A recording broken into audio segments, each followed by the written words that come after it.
हाय, good morning. आज Sunday आहे. तर सर्व जॉब करणाऱ्या लोकांचा आज सुट्टीचा दिवस आहे. तर प्रत्येकाच्या घरी आज काही ना काहीतरी स्पेशल बनतं. तर मग मी म्हटलं चला आज आपण पुरणपोळी बनवूया, कारण माझा मुलगा मला खूप दिवसांपासून सांगत होता की मम्मी पुरणपोळी बनव, पुरणपोळी बनव.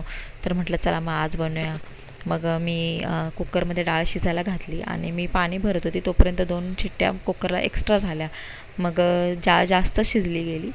मग मी काय केलं, ती डाळ आहे ना एका चाळणीमध्ये निथळत लावली. राहिलेलं पाणी आमटीसाठी ठेवलं आणि डाळ आहे ना कढईमध्ये घालून घेतली. मग त्याच्यामध्ये गूळ घातला आणि परतावायला ठेवली. गुळामुळे परत त्याला डाळीला त्या पाणी म्हणजे पातळ झालं ते मिश्रण.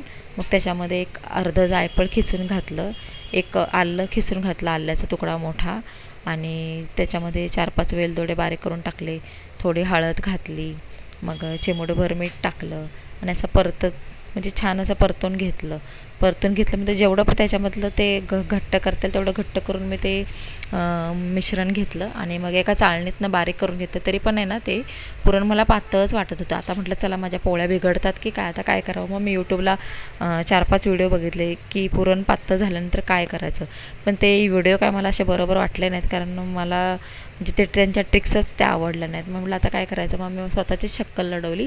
मी काय केलं, कढई ठेवली गॅसवर अशी मोठी पसरट जी ती दिसते ना व्हिडिओमध्ये ती, आणि मग त्याच्यामध्ये ना 2 चमचे तूप घालून घेतलं आणि त्याच्यामध्ये जे मी बारीक केलेलं पुरण होतं ना ते मी त्या कढईमध्ये टाकलं आणि चांगलं उलटण्यानं ना एकसारखं असं परतवून घेतलं. 5 मिनटं मोठा गॅस करून आहे ना छान असं परतवून घेतलं आणि असं हात लावून बघितलं पुरणाला, तर जसं हाताला चिपकायचं बंद झालं होतं. मग समजलं की पुरण घट्ट झालेलं आहे म्हणून. आणि छान असं पुरण परतून घेतल्यानंतर आहे ना बाहेर पंख्याखाली मी ती कढई आणून ठेवली. थंड झालं पुरण. मग छान झालं पुरण ते. आणि पोळ्या बघा मग नंतर मग त्याच पुरणाच्या माझ्या कशा टुमटुमीत फुगायला लागल्या पोळ्या आणि खूप सुंदर पुरण झालं होतं. मग इथे मी कटाची आमटी बनवली होती. कटाची आमटी म्हणजे ॲक्च्युली कट असतो भरपूर त्या आमटीला आणि त्याला कटाची आमटी बोलतात. जे आपण पुरणाच्या ह्याच्या हरभऱ्याच्या डाळीचं जे पाणी शिजवून घेतो ते राहतं ना त्याच्यापासून ही कटाची आमटी बनते.